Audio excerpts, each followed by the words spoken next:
하나님의 방법은 사람입니다 라는 제목으로 말씀 같이 보겠습니다. 이번에 하나님 은혜로 제가 열흘 동안 터키의 그 선교지들을 정탐을 하고 왔습니다. 매일 숙소가 바뀌었어요. 매일 숙소 바뀌고 버스를 하루에 8, 9시간 타고 다니고 새벽부터 밤늦게까지 막 여러 지역을 돌아다녀서 힘들었지만 많은 것을 보고 듣게 하셨습니다.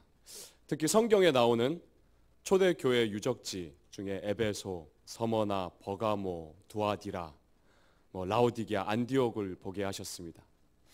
이 중에 에베소는 여러분 로마 시대에 손꼽히는 대도시였습니다. 항구 도시예요. 지금도 바닷가 이렇게 항구가 있는데 항구 도시라서 많은 사람이 지나가고 거주하던 큰 도시였습니다. 사진 보여주세요.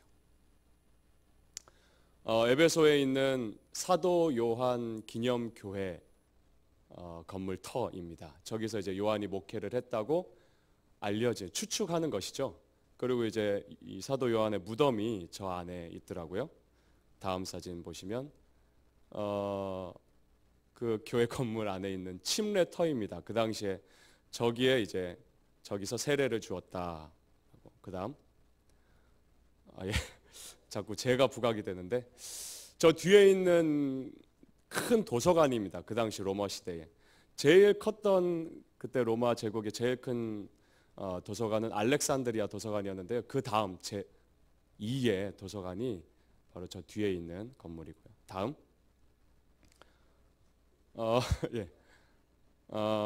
에베소에 이제 로마 시대에 로마는 길이 유명하잖아요. 그때 이미 저 기술로 대리석으로 저렇게 크고 넓고 긴 길을 심지어 이 마차가 잘 굴러가도록 이 바퀴가 들어가는 움푹 패인 길까지 쫙 만들어 놨더라고요. 그래서 어마어마한 사이즈에 놀랐습니다. 다음 유명한 에베소의 원형 극장입니다.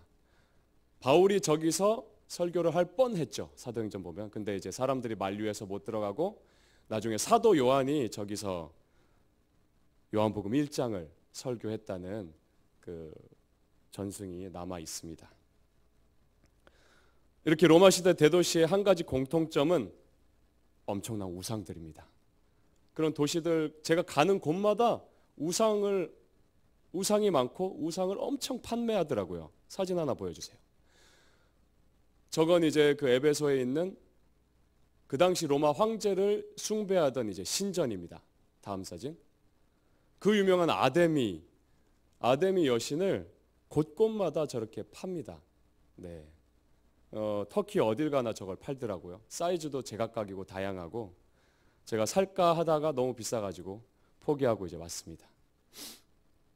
제가 이제 이렇게 돌아다니면서 두 가지 흔적을 볼 수 있었습니다. 하나는 화려했던 로마 제국의 흔적이에요.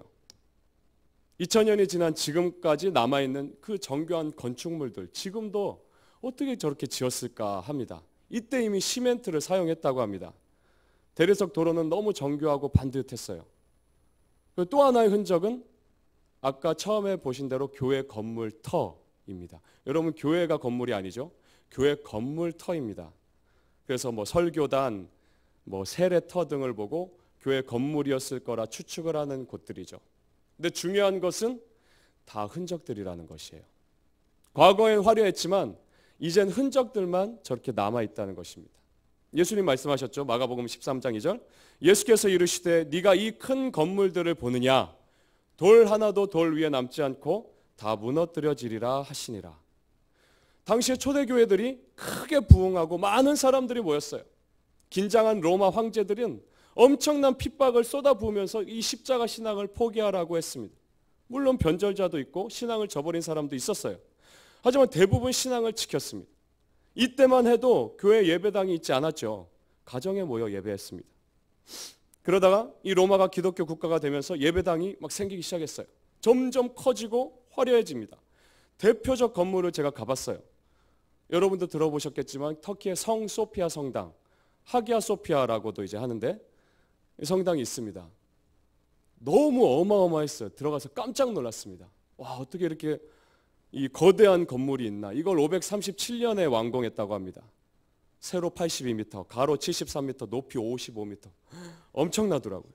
이렇게 건물은 점점 커졌지만 그들의 신앙은 작아져 갔습니다. 로마의 국교가 되면서 돈은 넉넉해졌어요. 하지만 그들의 성경 지식은 부족해졌습니다. 다시 말해서 하나님의 방법은 건물이 아니라는 것이에요. 그리고 물질도 아니라는 것입니다.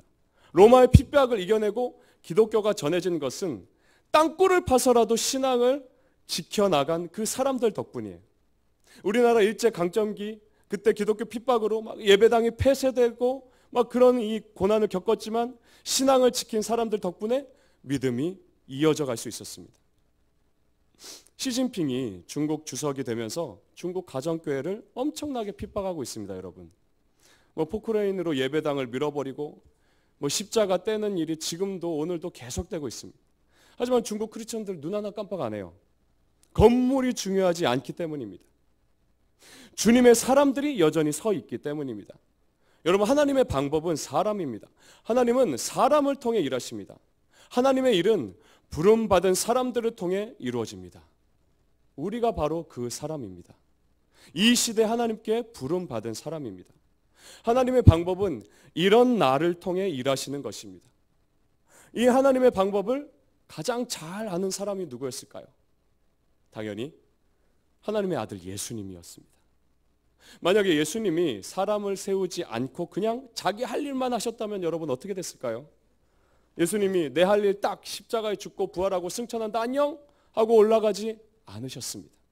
초기에 곧바로 12명의 사람을 세우시죠. 오늘 본문은 그 얘기를 하는 것입니다. 여러분 우선 13절을 봅시다. 또 산에 오르사 자기가 원하는 자들을 부르시니 나온지라. 하나님은 사람을 세우시고 그 사람을 통해 일하시는데 아무 사람을 세우시지는 않습니다. 13절에 뭐라고 합니까? 자기가 원하는 자들을 세우십니다. 우리가 원해서가 아닙니다. 하나님이 원하는 자들을 세우십니다. 이게 우리에게 소망이 돼요. 왜냐하면 하나님은 외모를 보고 세우지 않기 때문입니다. 이 세상은 얼마나 외모와 겉모습을 따집니까? 구약에 존경받는 인물 사무엘도 외모를 보고 하나님이 원하시는 사람을 보지 못했어요. 사무엘이 하나님의 명을 받고 베들레헴에 갑니다. 다윗의 아버지를 만납니다. 아들들을 데려오라 합니다. 첫 아들 엘리압이 딱 왔어요. 와, 모델감이에요. 너무 잘생기고 키도 컸어요. 사실 누구나 이런 외모 갖고 싶죠. 그죠? 저도 아들이 셋이지만 우리 아들들이 이왕이면 이렇게 자라면 좋겠다는 마음을 한 1년에 한 번 정도 이렇게 생각합니다. 어쨌든 이 분별력 있는 사무엘도 이 외모에 혹했어요. 사무엘상 16절을 보면 사무엘이 엘리압을 보고 마음에 이르기를 여호와의 기름 부으실 자가 과연 주님 앞에 있도다. 사무엘도 알고 있었어요. 하나님의 방법은 사람임을 알고 있었어요. 하지만 하나님이 원하는 사람은 외적 기준이 아님을 몰랐던 것입니다. 바로 다음 절 7절에서 말씀하십니다. 그의 용모와 키를 보지 말라. 사람은 외모를 보거니와 나 여호와는 중심을 보시니라. 예수님이 세우신 12제자도 외모는 별로였습니다. 내세울 만한 게 별로 없었습니다. 베드로, 안드레, 야고보, 요한 가까이만 가면 막 물고기 비린내가 진동했을 거예요. 마태는 어때요? 매국노라고 욕먹던 세리 출신 아닙니까? 가룟 유다는 이 가룟 유다라는 사람은 뭔가 사람을 배신할 것 같은 냄새가 아마 났을 거예요. 하지만 예수님은 이런 12를 세우십니다. 이들이 예수님이 원하는 자들이었어요. 하나님이 사람을 부르시고 세우는 기준이 우리와 똑같다면 우리에겐 절망일 것입니다.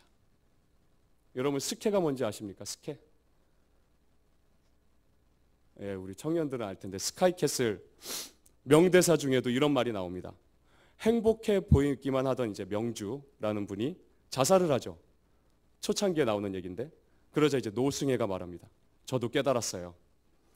보이는 게 전부가 아니라는 거. 이 캐슬 여자들 아니 저만 해도 그래요. 서로 좋은 것만 보여주려고 안간힘을 쓰거든요. 그래서 안 하는 척, 안 시키는 척 하면서도 사교육 골수들인데 이런 얘기를 합니다. 보이는 게 전부가 아니라는 걸 깨달았어요. 정말 성경적인 대사입니다. 이 말하고 나서 보이지 않는 하나님을 만나면 되는데 그렇게까지는 안 가죠. 어쨌든 사람은 보이는 게 전부가 아닌데도 내 눈에 보이는 대로 판단합니다. 하지만 여러분, 신실하신 우리 하나님은 사람의 중심을 보십니다. 이 하나님이 여러분을 불러 세우십니다.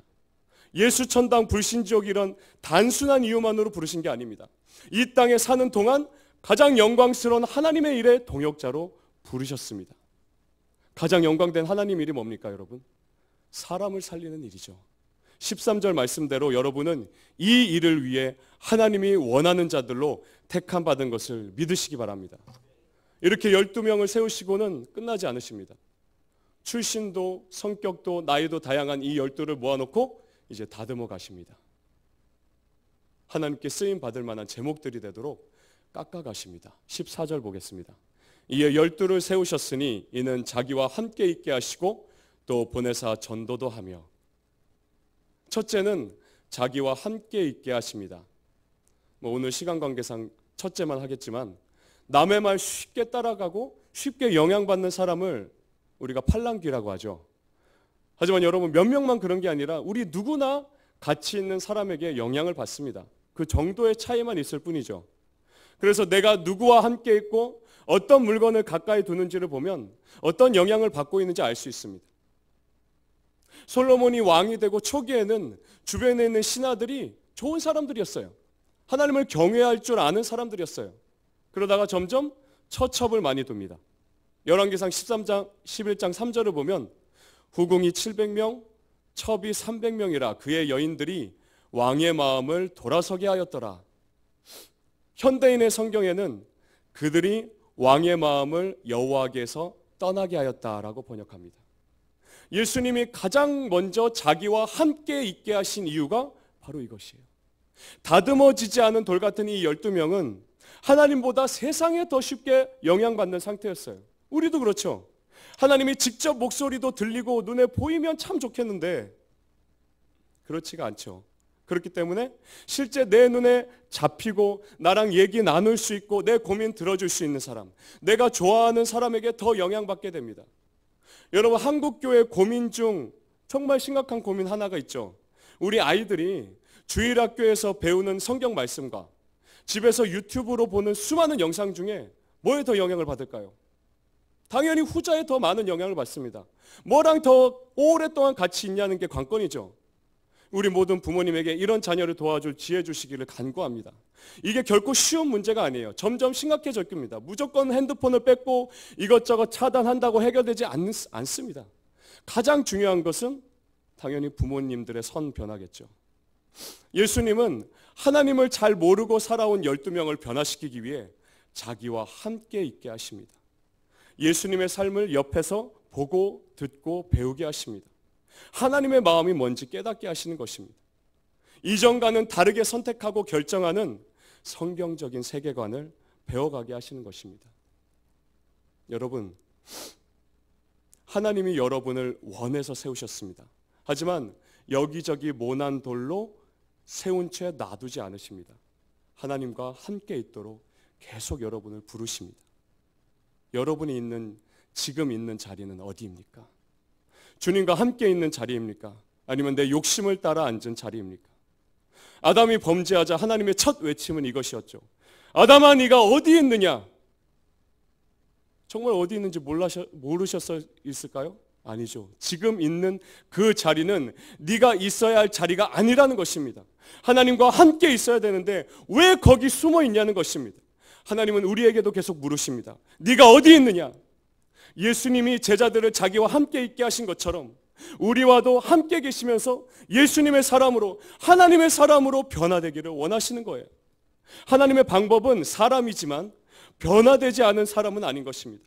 모난 돌은 좌충우돌 옆돌에 상처만 낼 뿐이죠. 이번에 제 둘째 아들 눈 옆에 크게 찢어진 이유가 식탁에 모난 모서리에 이제 부딪힌 모난 다리 때문인데요. 그날 이제 아주대 응급실에 있는데 아내가 전화로 그러더라고요. 모난 다리 말고 동그란 다리로 살 걸 너무 후회된다고.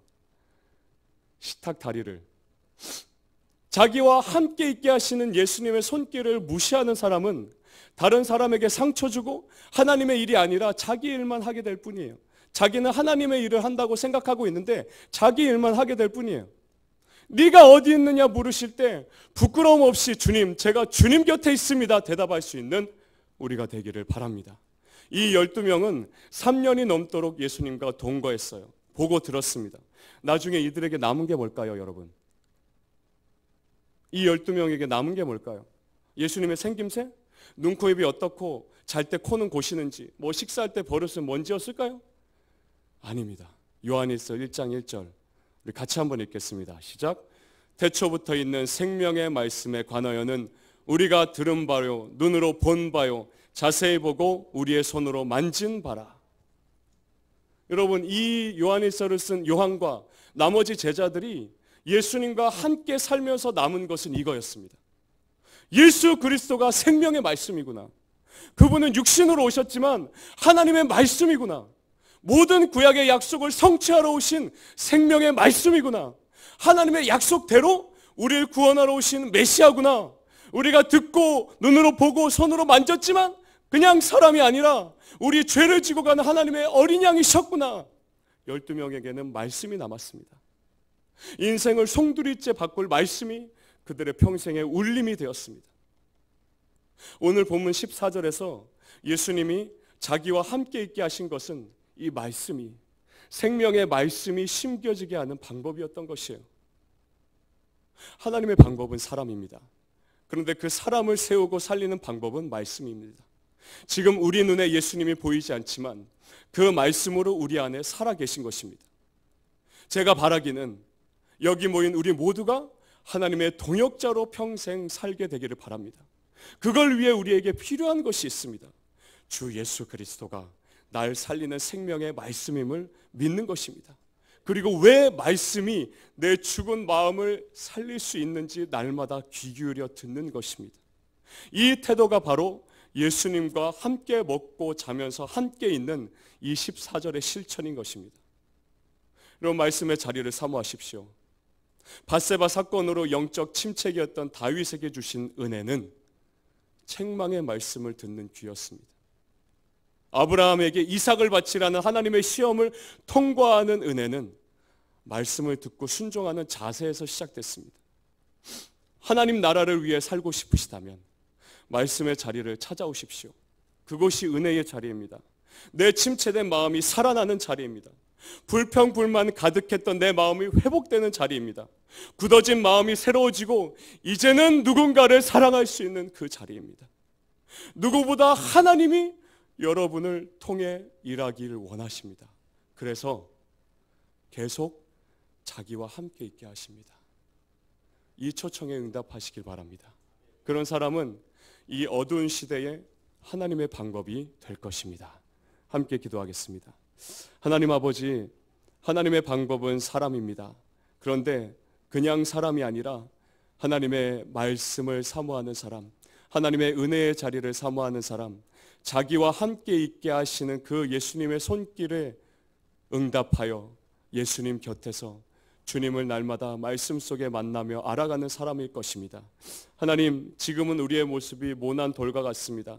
그런 우리를 주여 사랑으로 부르사 세워주시니 감사합니다. 하나님, 그러나 이 자리에 안주하고 만족하지 않게 하여 주시옵소서.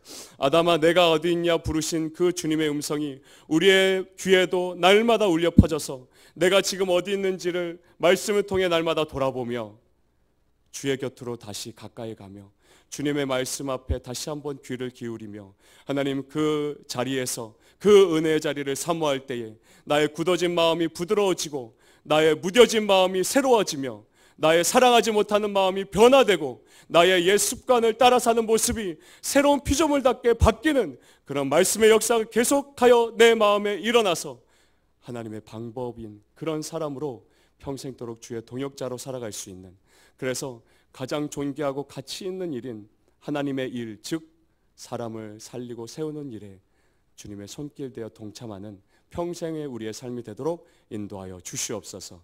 예수님의 이름으로 기도합니다.